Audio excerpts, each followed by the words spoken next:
आरंभिक नगर हड़प्पा की कहानी। अक्सर पुरानी इमारत अपनी कहानी बताती है। लगभग 150 साल पहले जब पंजाब में पहली बार रेलवे लाइनें बिछाई जा रही थीं, तो इस काम में जुटे इंजीनियरों को अचानक हड़प्पा पुरास्थल मिला, जो आधुनिक पाकिस्तान में है। उन्होंने सोचा कि यह एक ऐसा खंडहर है जहां से अच्छी ईंटें मिलेंगी। यह सोचकर वे हड़प्पा के खंडहरों से हजारों ईंटें उखाड़ ले गए, जिससे उन्होंने रेलवे लाइनें बिछाई। इससे कई इमारतें पूरी तरह नष्ट हो गईं। उसके बाद लगभग 80 साल पहले पुरातत्वविदों ने इस स्थल को ढूंढा और तब पता चला कि यह खंडहर उपमहाद्वीप के सबसे पुराने शहरों में से एक है। चूंकि इस नगर की खोज सबसे पहले हुई थी, इसीलिए बाद में मिलने वाले इस तरह के सभी पुरास्थलों में जो इमारतें और चीजें मिलीं, उन्हें हड़प्पा सभ्यता की इमारतें कहा गया। इन शहरों का निर्माण लगभग 4700 साल पहले हुआ था। प्रायः पुरानी इमारतों को तोड़कर उनकी जगह नए भवन बनाए जाते हैं। क्या तुम्हें लगता है कि पुरानी इमारतों को सुरक्षित रखना चाहिए? इन नगरों की विशेषता क्या थी? इन नगरों में से कई को 2 या उससे ज्यादा हिस्सों में विभाजित किया गया था। प्राय पश्चिमी भाग छोटा था लेकिन ऊंचाई पर बना था, और पूर्वी हिस्सा बड़ा था लेकिन यह निचले इलाके में था। ऊंचाई वाले भाग को पुरातत्वविदों ने नगर दुर्ग कहा है और निचले हिस्से को निचला नगर कहा है। दोनों हिस्सों की 4 दीवारियां पकी ईंटों की बनाई जाती थीं। इसकी ईंटें इतनी अच्छी पकी थीं कि हजारों सालों बाद आज तक उनकी दीवारें खड़ी रहीं। दीवार बनाने के लिए ईंटों की चिनाई इस तरह करते थे जिससे कि दीवारें खूब मजबूत रहें। कुछ नगरों के नगर दुर्ग में कुछ खास इमारतें बनाई गई थीं। मिसाल के तौर पर मोहनजोदड़ो में खास तालाब बनाया गया था, जिसे पुरातत्वविदों ने महान स्नानागार कहा है। इस तालाब को बनाने में ईंट और प्लास्टर का इस्तेमाल किया गया था। इसमें पानी का रिसाव रोकने के लिए प्लास्टर के ऊपर चारकोल की परत चढ़ाई गई थी।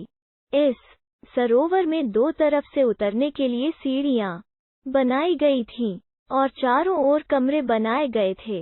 इसमें भरने के लिए पानी कुएं से निकाला जाता था। उपयोग के बाद इसे खाली कर दिया जाता था।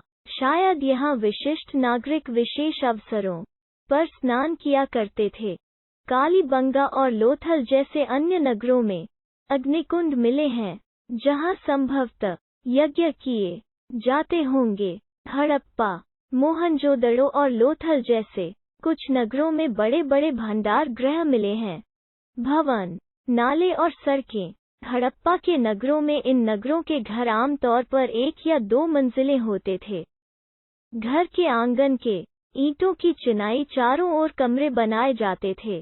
अधिकांश घरों में एक अलग स्नानघर होता था और कुछ घरों में कुएं भी होते थे।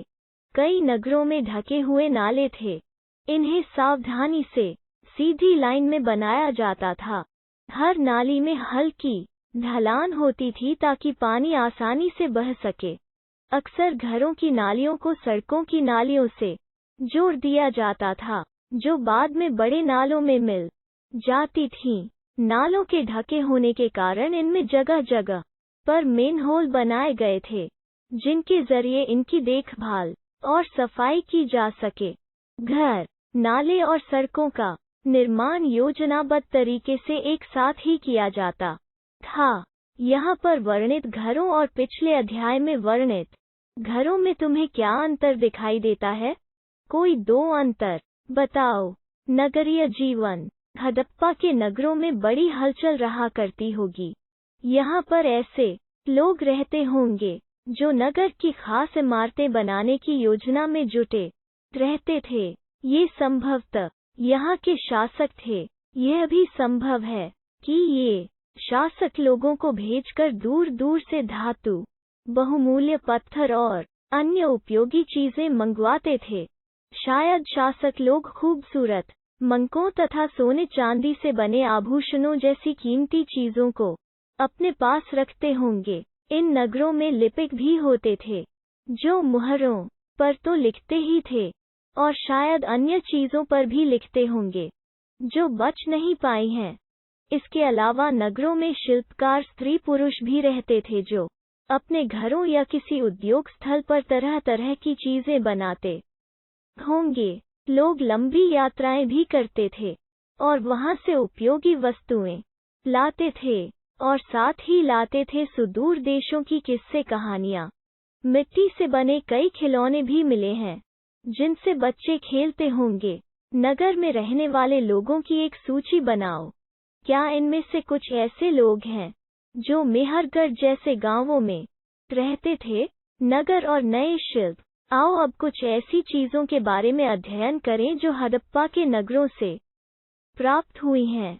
पुरातत्वविदों को जो चीजें वहां मिली हैं उनमें अधिकतर पत्थर, शंख, तांबे, कांसे, सोने और चांदी जैसी धातुओं से बनाई गई थीं। तांबे और कांसे से औजार, हथियार, गहने और बर्तन बनाए जाते थे। सोने और चांदी से गहने और बर्तन बनाए जाते थे।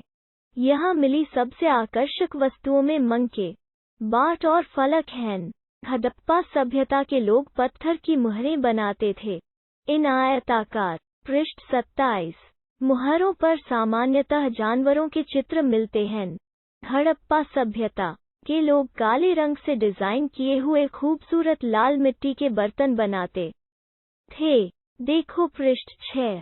अध्याय 2 में तुमने जिन गांवों के बारे में पढ़ा और क्या वहां भी धातु का उपयोग होता था?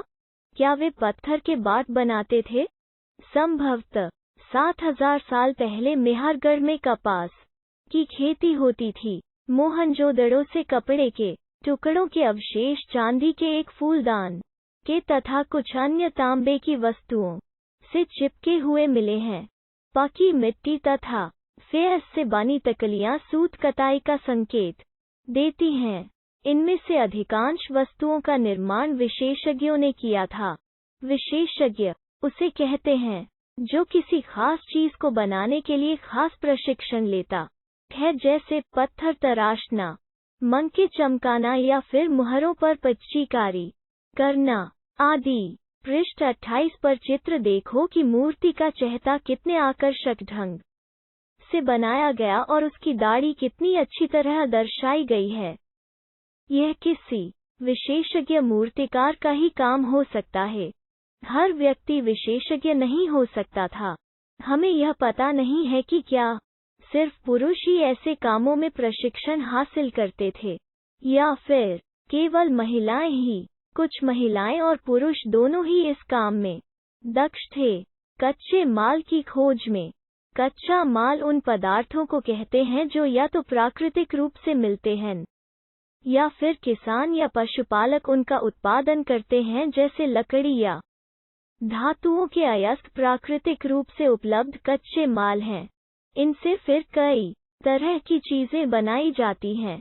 मिसाल के तौर पर किसानों द्वारा पैदा किए गए कपास को कच्चा माल कहते हैं, जिससे बाद में कताई बुनाई करके कपड़ा तैयार किया जाता है। हड़प्पा में लोगों को कई चीजें वहीं मिलती थीं, लेकिन तांबा, लोहा, सोना, चांदी और बहुमूल्य पत्थरों जैसे पदार्थों का वे दूर दूर से आयात करते थे। हड़प्पा के लोग तांबे का आयात संभवतः आज के राजस्थान से करते थे। यहाँ तक कि पश्चिम एशियाई देश ओमान से भी तांबे का आयात किया जाता था। कांसा बनाने के लिए तांबे के साथ मिलाई जाने वाली धातु टिन का आयात आधुनिक ईरान और अफगानिस्तान से किया जाता था। सोने का आयात आधुनिक कर्नाटक और बहुमूल्य पत्थर का आयात गुजरात, ईरान और अफगानिस्तान से किया जाता था। नगरों में रहने वालों के लिए भोजन। लोग नगरों के अलावा गांवों में भी रहते थे। वे अनाज उगाते थे और जानवर पालते थे। किसान और चरवाहे ही शहरों में रहने वाले शासकों, लेखकों और दस्तकारों को खाने के सामान देते थे। पौधों के अवशेषों से पता चलता है कि हड़प्पा के लोग गेहूं, जौ, दालें, मटर, धान, तिल और सरसों उगाते थे। जमीन की जुताई के लिए हल का प्रयोग एक नई बात थी। हड़प्पा काल के हल तो नहीं बच पाए हैं, क्योंकि वे प्रायः लकड़ी से बनाए जाते थे, लेकिन हल के आकार के खिलौने मिले हैं। इस क्षेत्र में बारिश कम होती है, इसलिए सिंचाई के लिए लोगों ने कुछ तरीके अपनाए होंगे। संभवतः पानी का संचय किया जाता होगा और जरूरत पड़ने पर उससे फसलों की सिंचाई की जाती होगी। हड़प्पा के लोग गाय, भैंस, भेड़ और बकरियां पालते थे। बस्तियों के आसपास तालाब और चारागाह होते थे, लेकिन सूखे महीनों में मवेशियों के झुंडों को चारा पानी की तलाश में दूर दूर तक ले जाया जाता था। वे बेर जैसे फलों को इकट्ठा करते थे, मछलियां पकड़ते थे और हिरन जैसे जानवरों का शिकार भी करते थे। गुजरात में हड़प्पाकालीन नगर का सूक्ष्म निरीक्षण। कच्छ के इलाके में खदिर बेट के किनारे धौलावीरा नगर बसा था। वहां साफ पानी मिलता था और जमीन उपजाऊ थी। जहां हड़प्पा सभ्यता के कई नगर 2 भागों में विभक्त थे, वहीं धौलावीरा नगर को 3 भागों में बांट गया था। इसके हर हिस्से के चारों ओर पत्थर की ऊंची ऊंची दीवार बनाई गई थी। इसके अंदर जाने के लिए बड़े बड़े प्रवेश द्वार थे। इस नगर में एक खुला मैदान भी था, जहां सार्वजनिक कार्यक्रम आयोजित किए जाते थे। यहाँ मिले कुछ अवशेषों में हड़प्पा लिपि के बड़े बड़े अक्षरों को पत्थरों में खुदा पाया गया है। इन अभिलेखों को संभवतः लकड़ी में जड़ा गया था। यह एक अनोखा अवशेष है, क्योंकि आमतौर पर हड़प्पा के लेख मुहर जैसी छोटी वस्तुओं पर पाए जाते हैं। गुजरात की खंभात की खाड़ी में मिलने वाली साबरमती की एक उपनदी के किनारे बसा लोथल नगर ऐसे स्थान पर बसा था, जहां कीमती पत्थर जैसा कच्चा माल आसानी से मिल जाता था। यह पत्थरों, शंखों और धातुओं से बनाई गई चीजों का एक महत्वपूर्ण केंद्र था। इस नगर में एक भंडार गृह भी था। इस भंडार गृह से कई मुहरें और मुद्रांकन या मुहरबंदी गीली मिट्टी पर दबाने से बनी उनकी छाप मिले हैं। यहाँ पर एक इमारत मिली है, जहाँ संभवतः मंके बनाने का काम होता था। पत्थर के टुकड़े, अधबने मंके बनाने वाले उपकरण और तैयार मंके भी यहाँ मिले हैं। सभ्यता के अंत का रहस्य। लगभग 3900 साल पहले एक बड़ा बदलाव देखने को मिलता है। अचानक लोगों ने इन नगरों को छोड़ दिया। लेखन, मुहर और बाटों का प्रयोग बंद हो गया। दूर दूर से कच्चे माल का आयात काफी कम हो गया। मोहनजोदड़ो में सड़कों पर कचरे के ढेर बनने लगे। जल निकास प्रणाली नष्ट हो गई और सड़कों पर ही झुग्गीनुमा घर बनाए जाने लगे। यह सब क्यों हुआ, कुछ पता नहीं। कुछ विद्वानों का कहना है कि नदियां सूख गई थीं। अन्य का कहना है कि जंगलों का विनाश हो गया था।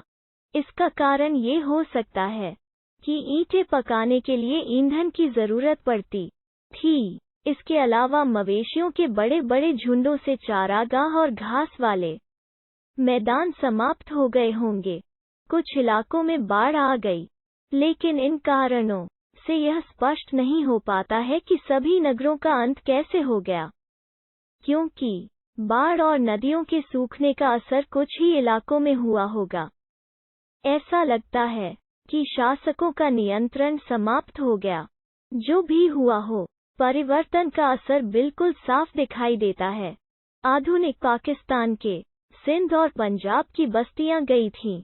कई लोग पूर्व और दक्षिण के इलाकों में नई और छोटी बस्तियों में जाकर बस गए। इसके लगभग 1400 साल बाद नए नगरों का विकास हुआ।